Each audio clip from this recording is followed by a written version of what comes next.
So today we're going to talk about two bad management teams, two stocks that are suffering from bad management teams here.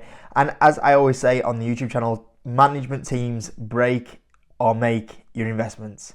And I actually thought this was a quote. I actually did a quick search on Google saying someone must have said this and no one said it. So I'm going to capitalize this. I'm going to capitalize and say this is my quote. Management teams are key. They're there every day making decisions about your investments, and more than likely your investment is going to be more successful depending on how good that management team is. And it's quite hard to see if that management team are doing the right things. And ultimately it comes down really over a course of financials over the next few years, whether or not they made the right decisions or the wrong decisions. And quite often you can have all the setup and all the growth in a certain sector. You can have a growing sector, looks like they're making the right partnerships, but if the management team make bad decisions, it can really suffer your investments. There's a few times where I've looked at a few stocks and you looked at the industries they're in and looking at the products and you're thinking, with the partnerships, you think, there's no way they can mess this up. And they'll go do crazy decisions that they shouldn't do, or decisions that really affect the business. And today we're going to look at two of those stocks being, one of them being Boeing, one of them being Mobico Group, and we're going to talk about what's going on there with their update that happened on Monday. There's a lot of updates going on out there. There was a lot of stocks we could have talked about today, a lot of updates out there, but those are the two that we're going to talk about today. Before we do get on to that, if you do want to see some more exclusive content from me, join the Patreon. We dropped 3 exclusive videos over the weekend. We did a live Q&A session, we did a stock request, and we also did an earnings review, so there's a lot going on there. So if you do want more exclusive content, join through link in description, £5 a month. So first of all, let's start with Boeing. So Boeing actually had an okay day yesterday, but I mean overall when you look at Boeing, it's so lagging behind where it used to be. This was a stock that used to perform absolutely amazing on the stock market, and in the last 5 years you can see where the kind of CV situation happened and the coronavirus, and since then it hasn't really recovered at all from a share price point of view, which is surprising because you look at a lot of travel companies, One I own, for example, Jet2, that has been a very good performing stock. You look at them and they're way ahead of where they were before the whole CV situation happened. You look at Airbus, the great thing about Airbus and Boeing, they basically got a duopoly on the whole transportation, on the passenger plane market. And you look at Airbus, for example, and they're way ahead of where they were before the CV situation happened. They've fully recovered it, and the financials are looking a lot better at the moment than where Boeing are.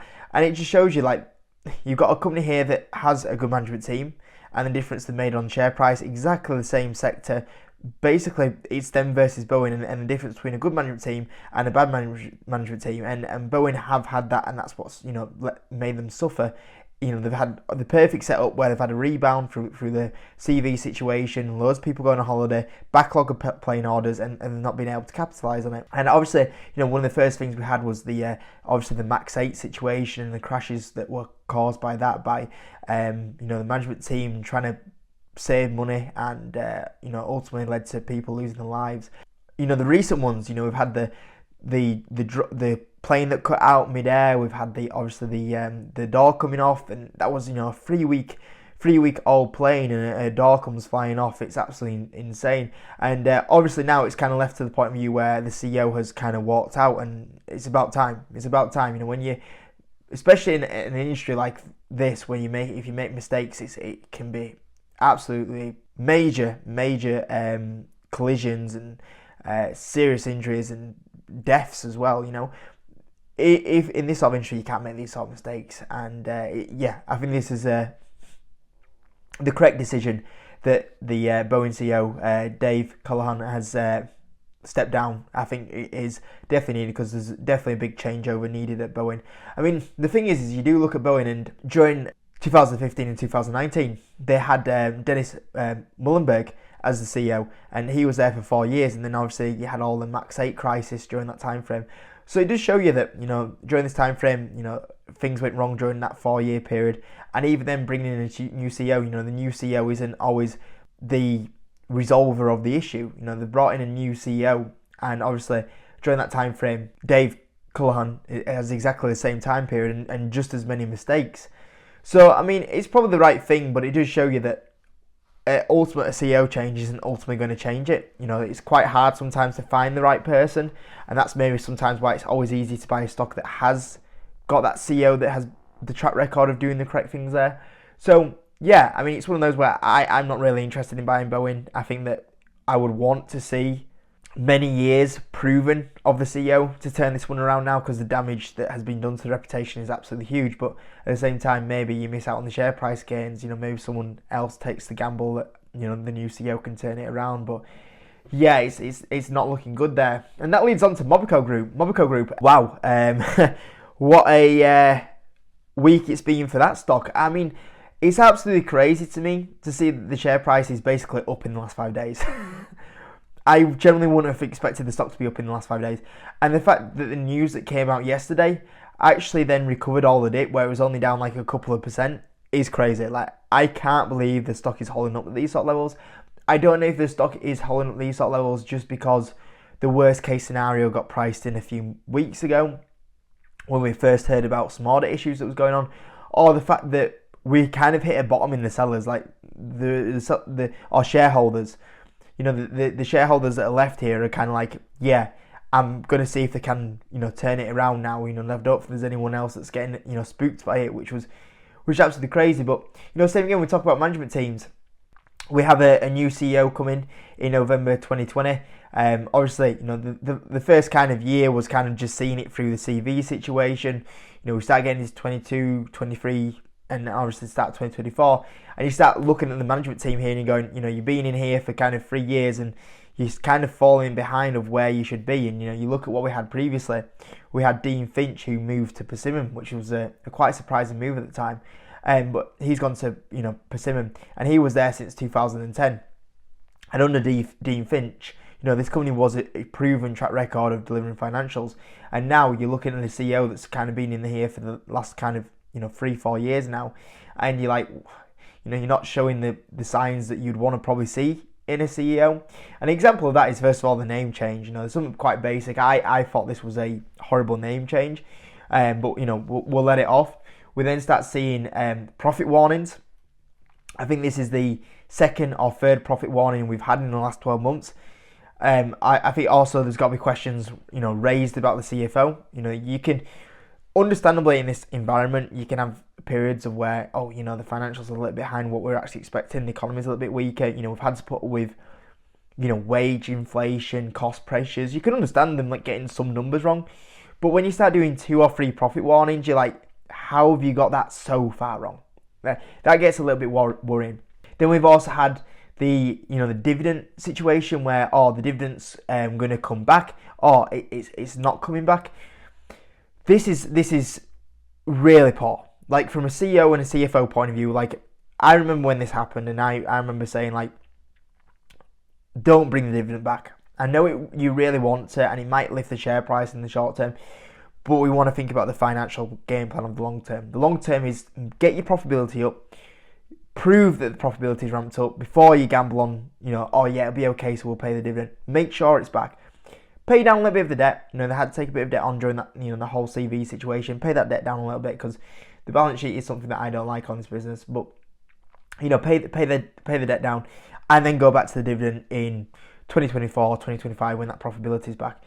Go for the long term. Don't please shareholders in the short term. Please them for the long term. And it's when you start noticing it, when I'm here in this office, and I start noticing things that the CEO and CFO are doing wrong, and I'm noticing them, that's worrying. And the fact that when you start getting to the point of view where you go, I reckon I could run the business better than the CEO and CFO, that's when I start getting worried, when I get into those situations. So, I mean, there's just been a combination of the name change, the profit warnings, the dividend situation, and then obviously we've had in the last kind of few weeks is the audit issues. So basically, auditors ask for more time, which is never a good thing. They've definitely spotted something they don't like. Ask for more time. The share price drops on that news, and it was kind of like there's definitely something that has gone wrong here, and I think that's why the shares dropped so much when that happened. Is that everyone priced in the worst case scenario, and now that they've actually confirmed there's been a situation around the German rail business, I think maybe that's why the share price isn't as fallen as much as what it probably could have done. I thought it would have dropped a lot more yesterday. Well, it did, to be fair. The share price did drop yesterday. I was expecting a bit more of a drop, and the fact that it recovered it all was really surprising to me. Well, maybe that a lot of investors already priced in the worst case scenario. So when they found out it was something to do with the German rail contracts, then maybe like, oh, it wasn't that bad. But same again, you look at the audit issue, and I'm not gonna pretend to be an expert here. I don't know that 100% in and outs what's gone on here with the German rail business, but I believe it's something like the German government give them some sort of windfall or some support for energy costs and fuel costs, and basically something's being accounted extra that it shouldn't have been accounted for. It's not something too shocking of a mistake, and if this business had no track record of things going wrong previously, I'd have gone, oh, you know what, sometimes these sort of things happen, we move on for it. Like, I would have been like, okay, that's fine. But the thing with Mobico now is when you start looking at the combination of errors, and that this has all come under the new CEO in the last kind of couple of years, and you look at the name change issues, you look at the profit warnings, you look at the dividend issue, you now look at the audit issue. It's like there's just too many mistakes. There's too many for a public company. This is too many mistakes, and I personally would expect, in my opinion, now the responsible thing for Mobico is either the CEO or the CFO walks, just like what's happened with Boeing. I think it's at that point now where you go, there's just been too many mistakes. A CFO of a public company shouldn't be making this many mistakes, and something has to change. So I personally would expect someone's to go in the next 4 weeks. Now, in the next 4 weeks, we should get the audited results, and we'll see what happens there. I was saying on the Discord that I'm going to give it 4 more weeks, and then I'm going to see what happens with the full accounts come out, and hopefully they do come out. And then also we're in Q1 already now, so I would expect to see an update from what's going on with Q1 financials, which we haven't had, which once again kind of makes me a bit worried. Like, if they were good, you would probably say like, oh, by the way, this is what's happening in Q1. They aren't saying that at the moment, which is a little bit worrying at the moment as well, which I found a little bit negative. But ultimately, the frustrating thing is that we know there's a good business under here. We know there's a good business when you look at National Express on Mobico, because when you look at before the CV situation, it was a company that was always moving up in decent revenue, winning contracts. From a profitability point of view, they always hung around decent profit margins, and the profit was always going up year by year.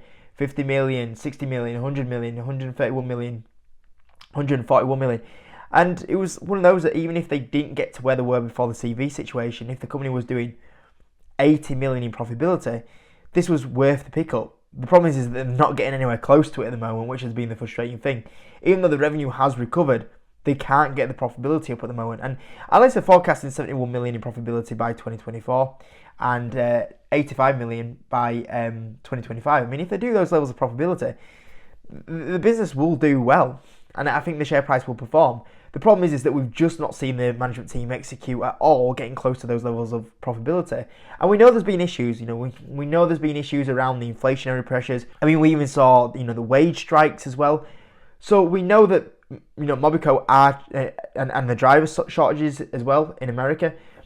We know there's factors in there that are slowing this situation, and we could afford to be patient with the situation. And I personally, for me, I could be a patient to the situation. But the problem is that we're just not seeing any sort of improvement, and we're seeing a combination of mistakes from the management team, which is a worrying thing, because then you start looking at these mistakes and going, are these an adequate management team to deliver on the financials?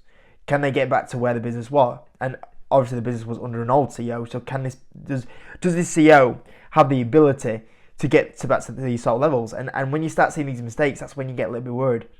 So I mean, it's frustrating because I know there's a good business under there, and if they do get to those levels of profitability, I will do well on the share price.